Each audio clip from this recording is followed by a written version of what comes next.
Good evening, and welcome to the Albright Scholar for April 2019. My name is John Pankratz. I teach history at Albright, and each month it's my privilege to welcome BCTV viewers and residents of Greater Reading to take a glimpse inside our learning community up here on North 13th Street, to look at the work being done by teachers and students, and to think about its impact on all of us. Well, it's April, and the school year is gradually winding down with a few anxious final papers, seniors' theses, and commencement staring us in the face. I'm here with a brand new faculty member, someone who's completing his first year at Albright, and we're going to reflect on what he's been doing and what his students have been learning from him over the past 8 or 9 months. Mike DeRico is a professor of music at Albright and has enjoyed really a busy and wonderful year from everything I've been seeing. I've wanted to have you on the show earlier, but you had so many projects going that this is the first time that you've been able to breathe. So welcome, Mike. Yeah, thanks for having me. Great. I said that as we were talking, that I've mentioned you on the show several times in terms of music that you composed for the theater piece Mosaic. Last month we had Elena Coates and David Tanner on, and we were talking about the gallery. And you and AJ Merlino composed and performed music in relation to the gala that they had there as well. So you've been a busy person. Yeah. It's been great because everybody's been so welcoming, and that was the first thing. Like in September, Jeff Lentz just asked me, "Hey, we're putting together a movement piece. We don't know where we're going to go with it, but we'd love to have you compose the music." And I said, "Are you sure? Like, I do a lot of like hip hop, electronic dance music stuff. You sure it's going to fit?" And he said, "It'll be great." And it was excellent. I thought it really was really great. well. In the past, Jeff and Kukol have done movement pieces to lots of Tchaikovsky and Dvorak, but it was wonderful with the beats and sounds that you weren't quite sure where they were coming from. Yeah, right. Yeah. So you have really ridden a digital revolution in music, in your own music practice, but then also in your scholarship. You've been reflecting on the changes that have taken place over the last 30 years in the music world. Poets write on computers now, and I think musicians compose and perform digitally. Yeah, absolutely. My background was in a much more traditional sort of musical space, right? They had this kind of standard K-12 join the band type thing. I was a percussionist, a drummer, drummer in the jazz band. But when I went to when I was doing my undergrad, I was a music ed major, and the goal was to be a music teacher. Yeah. Right. And so I was really pursuing that path, but at the same time, I was also working with local hip hop artists, kind of in the Boston area. So I was, performing percussion recitals, but then I would, DJ club nights or make beats for local artists that I was familiar with in the Boston area. And so I always had that kind of dual, like one hand, like an academic path, and then a sort of like a popular music kind of path. After doing my internship as a music ed major, I realized I didn't really want to be in that space. It was kind of a tough space at the time in 2009 or so, where national standards were becoming a kind of a big thing.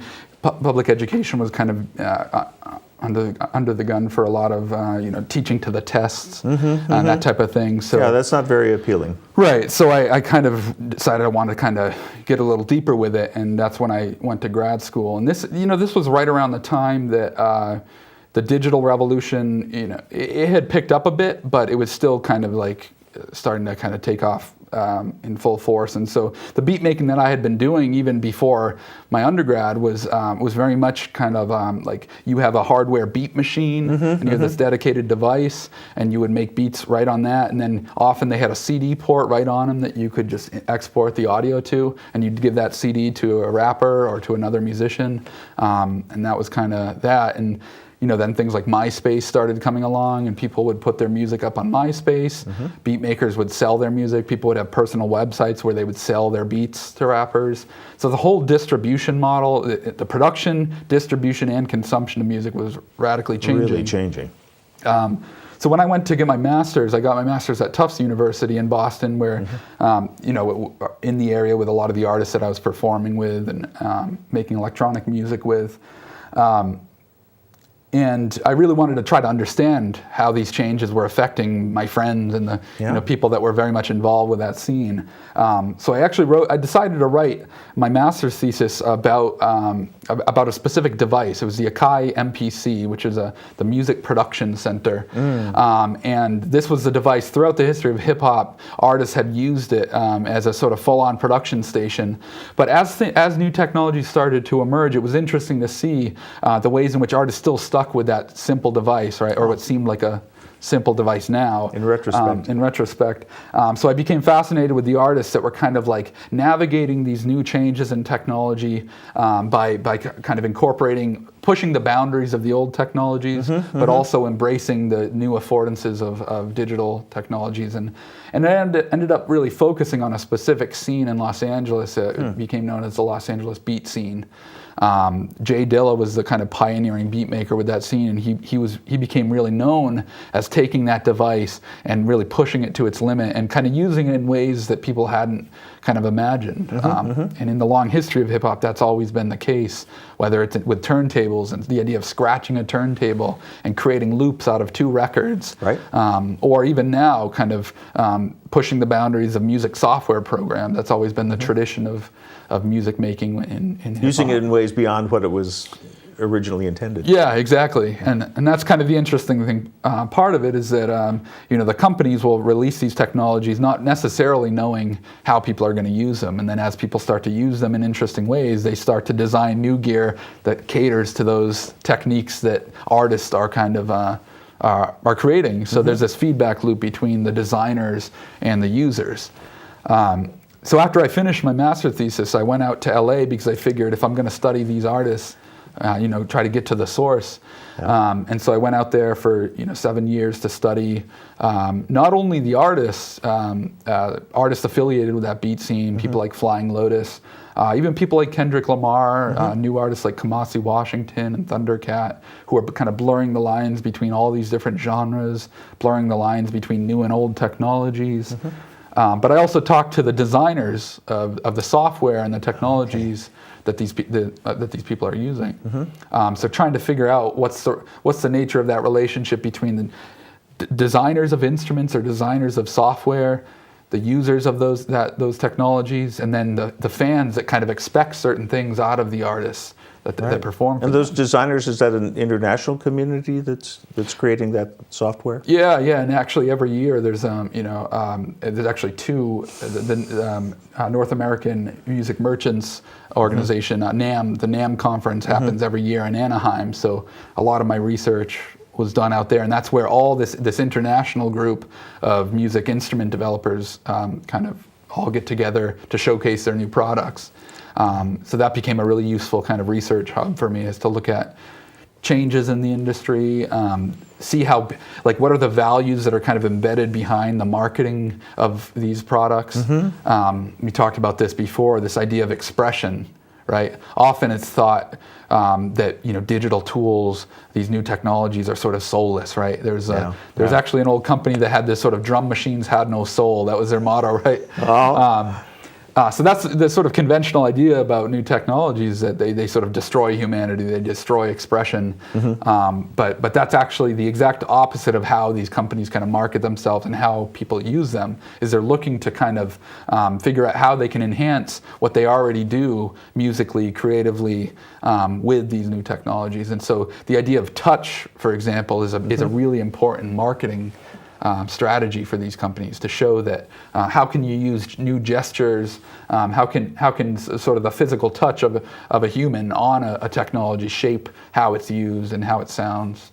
And there's a lot of kind of really great instruments that are being developed in that way, but also kind of a lot of wacky ones. And wacky ones too, sure. Like brain sensors that kind of create notes out of your brain waves and things like that. So you're really straddling a position here, both as a music practitioner, but then also as a sort of anthropologist historian of technological change. Yeah, exactly. It's sort of, this is something that ethnomusicologists who are sort of anthropologists of music, right?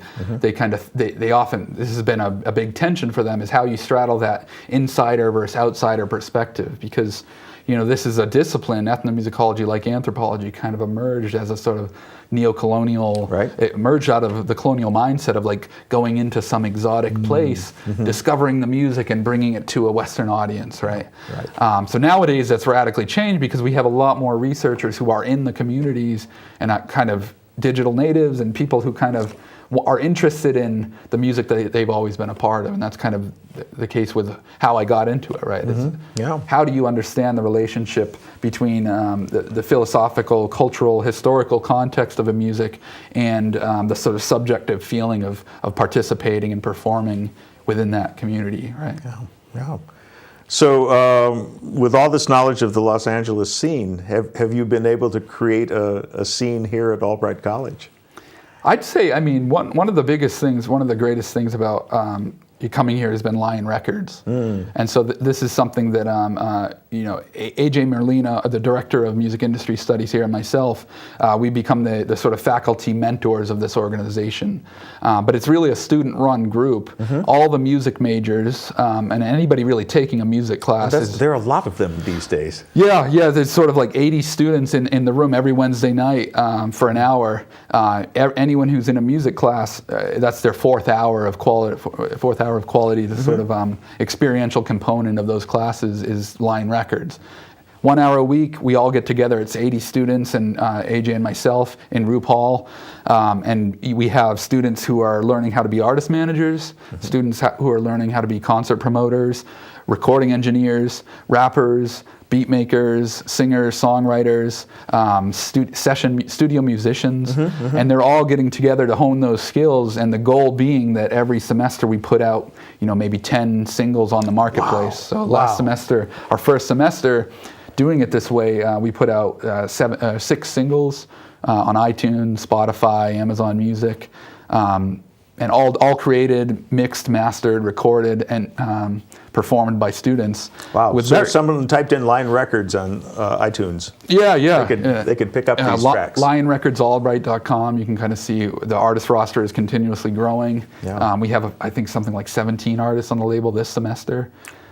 So within a given semester, the goal is from 0 to single. And it's been successful. And this is tied in with all the music classes then. Yeah, and that's what I think makes it. It's not only like the curriculum. We're trying to integrate the curriculum, so it's like they're constantly doing the experiential work that we're teaching them, and so we're not just like, giving them a textbook chapter and say, here's how. And then in 2 years, maybe they'll put it to use. They're putting it to use that evening on Wednesday. Yeah, exactly. And it's a very social thing too, because this is something, if first gen students, they come into Roop Hall their first Wednesday night there, and they see 80 other students in there just like them, and it immediately becomes a social kind of environment that they can really feel comfortable in.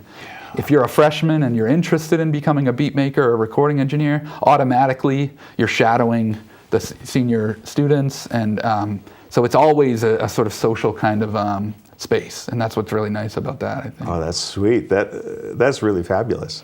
Yeah. Is there a lot of talent in the freshman class? Well, you're a freshman too, right? Yeah, absolutely. And this is kind of the interesting thing with my background, like in hip hop and dance music. This is often the music where the artists are maybe have already done some of it coming in, right? So especially as beat makers, some of the students that come in, they show me their hard drive of like 20 beats that they've made in high school, and like, or maybe some rappers like, I recorded some stuff in high school. I got with a producer and made some beats for me, and so a lot of them are already hitting the ground running with that, and then they'll often take private lessons with me.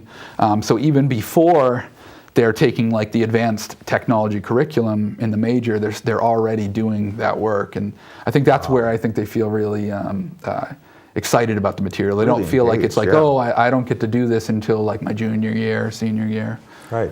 And so those upper level classes become, just really something to aim for and strive for. Yeah, There's a real yeah. incentive to do well in those Exactly, right. because you're going to put the stuff to use. Yeah, and with the integrated curriculum, it's like they're doing everything in every class. Like in my theory classes, I'm not teaching them like, okay, let's analyze a Mozart sonata. Let's learn, like, can you sight sing these intervals?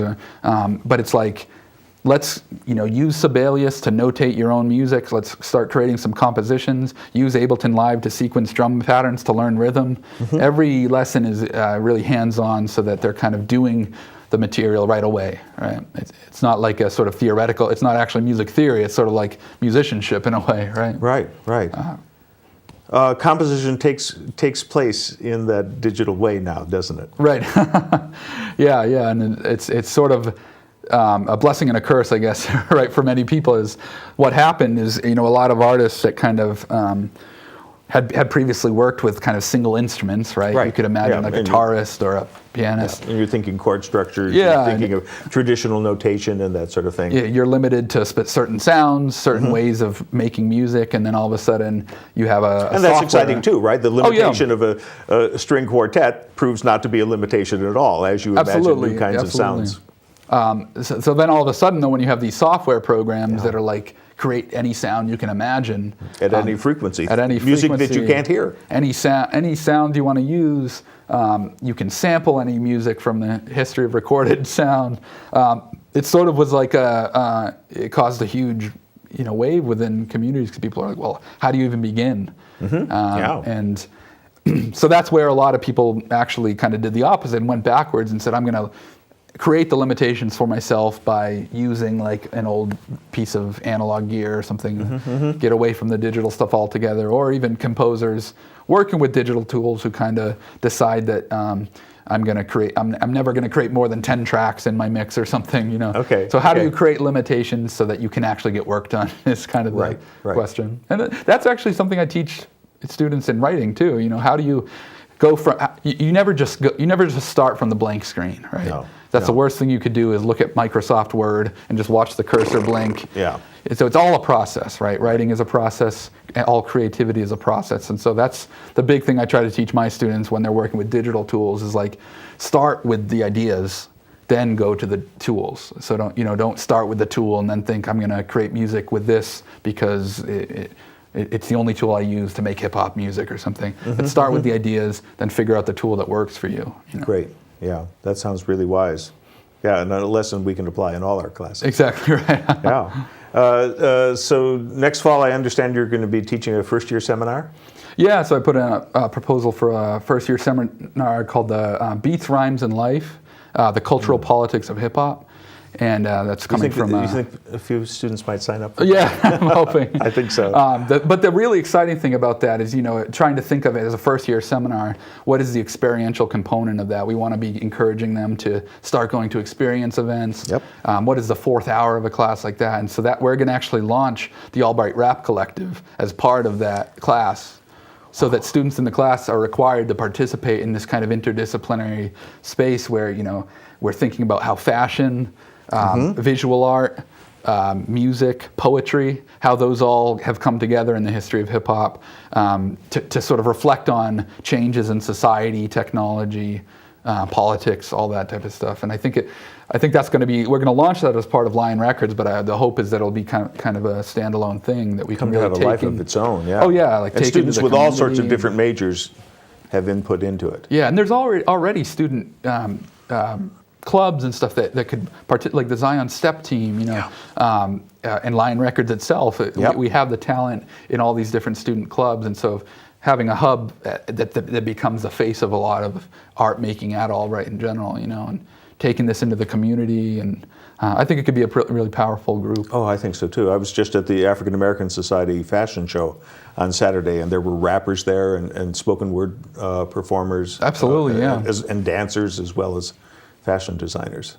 Yeah, and it's just kind of the same idea we talked about with this, taking technology and kind of flipping it in a way that you want. It's like technology itself is sort of a product of language, right? And so hip hop, all aspects of the music making, the artistic practice in hip hop has been about that, whether it's the spoken word and kind of taking Western European language and kind of flipping it on its head, or taking like what was the aesthetics of visual art and what people typically thought of as what constitutes beauty, and flipping that on its head. How can you make spray paint on a commuter train beautiful? Right. Yeah. So that's I think that's the goal of that class, is to kind of think through how can we better understand, the liberal arts model. How can we better understand the changing world through making things and in imagining something otherwise than what it is. Exactly. Oh, this is deep stuff. Yeah. This cultural transformation and politics, and it's all there. Right. Oh, this is exciting. And you've enjoyed the Albright students that you've been working with. Oh yeah, absolutely.